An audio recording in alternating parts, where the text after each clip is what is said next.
Padre João Guterres, o subastrani católica Hotu, atu utiliza morisne hodia kane sang criatura maromakniang.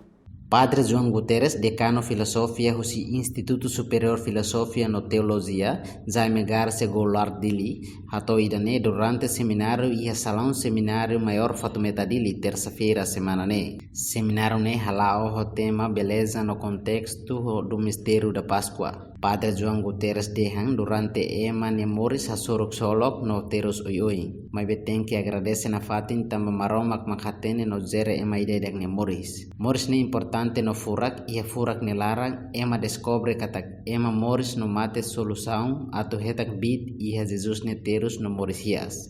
Acadêmico hoje, colheu universidade que a beleza da vida katak moris ne importante é moris ne furak e furak ne larang tahlau atu descobre katak ita ema moris terus mate no ita heta ningia abu o heta ningia solução heta ningia bit baite mani moris itani sansrani ne e Jesus Cristo ne terus mate no morisias.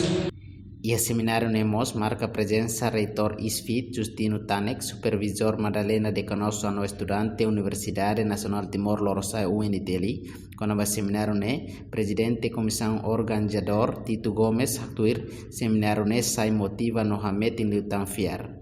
A minidade estudante, mas ver puramente os 100% católicos, então e a vésperas Páscoa e né, pelo menos a mim hetanetik bukai uang rumah nudar separação ida ba ami andu bele celebra mistério bod ressurreição Cristo nene ho Laos state participa mas be pelo menos ami ho la parte total que Cristo nene ressurreição era muito bem importante ba ami mar anesang uinden jovem então pelo menos ambele hametin diutan ami nene via diusi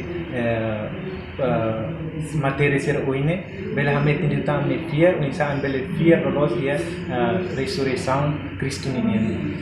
Reportagem Selfiana Caet, Televisão Timor Post.